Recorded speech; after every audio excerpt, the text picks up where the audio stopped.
আমাকে উনাকে একে যাকে যেখানে পাচ্ছে ট্যাগ দিচ্ছে, এরা স্বৈরাচারের দোসর।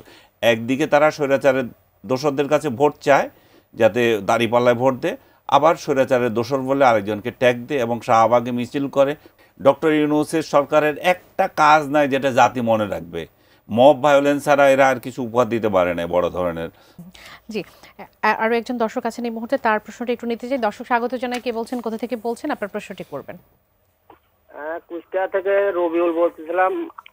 আমার মাননীয় দুই অতিথির কাছে আমার প্রশ্ন যে আপনারা সবাই যে শুধু আওয়ামী লীগের ভোট নিয়ে টানাটানি করতেছেন, আচ্ছা আওয়ামী লীগের ভোটাররা কি পাগল হয়েছে যে আওয়ামী লীগকে নির্বাচনে আসতে দেবে না, তারা আবার ভোট কেন্দ্রে যাবে?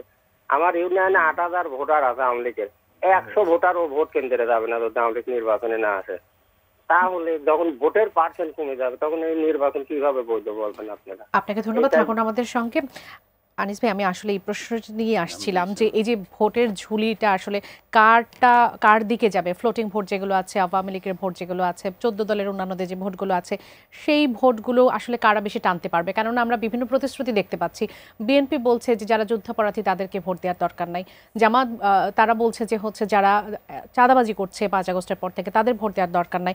এনসিপির নাসিরউদ্দিন পাটোয়ারি গতদিন বলেছেন যে গণহত্যার বিচারে তারা একপাক্ষিক অবস্থান নিতে চান, সেজন্য নিতে চান না, সেজন্য তারা একেবারে জামাতেরও তারা হচ্ছে বিচারের পক্ষে। সেক্ষেত্রে আসলে ভোটের ঝুলিটা কার বেশি ভরতে যাচ্ছে? ভোটের ঝুলি তো এখানে ওই ভদ্রলোক ঠিকই বলেছেন, যখন আওয়ামী লীগকে আপনি ভোট করতে দিচ্ছেন না তখন তার কোন ঠেকা পড়েছে যে তার সমর্থকরা ভোট কেন্দ্রে গিয়ে আপনি আবার মবেরও শিকার হবেন। আপনি যদি আওয়ামী লীগকে ভোট দেবেন ভাবে, তাহলে বিএনপিকে ভোট দেবে ভাবে, তাহলে জামাতের লোকেরা তাদেরকে মব করবে। আবার যদি তারা জামাতকে দিতে যায়, বিএনপির লোকেরা করবে। তারা এই রিস্ক নিয়ে কেন ভোট দিতে যাবে? প্রথমত তাদের দল নাই, তাদের মার্কা নাই। দ্বিতীয়ত এই রিস্ক আমি কেন নিতে যাবে? তারা যাবে না। সো তারপরও এই দুইটা দলকে পায়ে ধরে এই দুইটা দল এখন এই ভোটারদেরকে পায়ে ধরা শুরু করেছে যে ভাই আমাদের দিকে থাকো, আমাদের দিকে থাকো। হ্যাঁ, এবং একজন আরেকজনকে করছে। বিশেষ করে জামাতের চরিত্রটা খুব মানে ধরনের, মানে কি বলবো, এটা রহস্যাবৃত। ওরা খুব ভালো করে চাচ্ছে যে বিএনপি আওয়ামী লীগের ভোটগুলো যাতে জামাতের যায়, এবং বিভিন্ন জায়গায় তারা জামাতের নেতাদেরকে শেল্টারও দিচ্ছে, এবং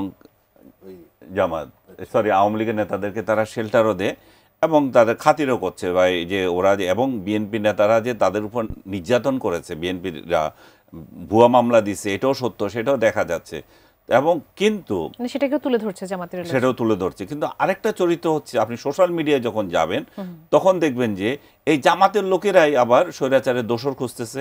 আমাকে উনাকে একে যাকে যেখানে পাচ্ছে ট্যাগ দিচ্ছে, এরা স্বৈরাচারের দোসর।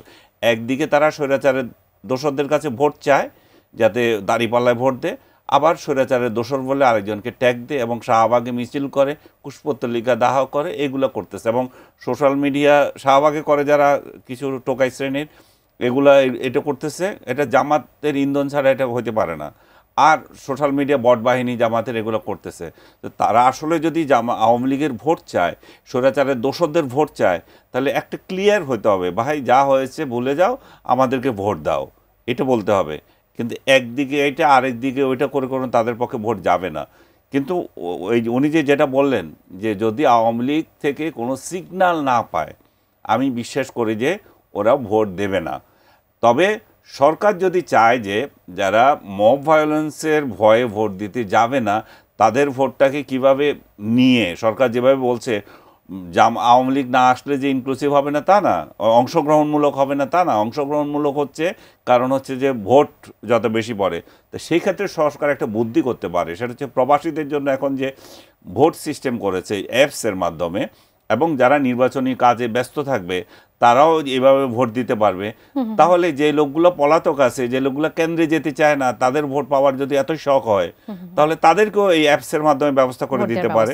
যেটা আমাদের তো এখানেও পোস্টাল ব্যালট আছে, পৃথিবীর বহু দেশে আছে। সো আপনি যখন অ্যাপস করেছেন তাহলে এইটা কাজে লাগাতে পারেন, এটা একটা যুগান্তকারী কাজ হবে। এবং আমরা যদি খেয়াল করে দেখি যে 2011 সরকার কত সালে এসেছিল? 2001 না? হ্যাঁ, 2007 জানুয়ারিতে। হ্যাঁ, জানুয়ারিতে যখন যে সরকার আসলো, তো 2011 সরকার অন্তত একটা রিমার্কেবল কাজ করে গেছে বাংলাদেশের জন্য, যেটা হচ্ছে যে আমাদের ন্যাশনাল আইডি হয়ে গেছে। আমরা এখন সবাই লিপিবদ্ধ হয়েছি, তখন ডাটাবেজে চলে আসছি। ডক্টর ইউনূসের সরকারের একটা কাজ নাই যেটা জাতি মনে রাখবে। মব ভায়োলেন্স ছাড়া এরা আর কিছু উপহার দিতে পারে না বড় ধরনের। সো এরা যদি এই কাজটা করে, যে আমরা ভোট সিস্টেমটা করে গেছি, শুধু প্রবাসীদেরকে ভোট দিতে চাই নাই, আমরা দেশের যারা মধ্যেও কেন্দ্রে এসে দিতে পারবে না তাদের জন্য বিশেষ যাদের ব্যবস্থা। জন্য আমরা বিশেষ ব্যবস্থা, তাতে করে আওয়ামী লীগের যে ভোটারগুলো ঘরে বসে থাকবে কি করে, আছে ঠিক আছে দিয়ে দিই, তাহলে একটা তাদের পছন্দের প্রার্থীকে তারা দিতে পারে। যে নিজেদের প্রার্থী না থাকলো, অন্তত মব ভায়োলেন্সের শিকারও হলাম না, কাকে ভোট দিলাম সেটাও দেখলো না, এটা হতে পারে। জি। এই যে ভাই যে বললে, তাহলে ওরা তাহলে ভোট দিতে যেতে পারে।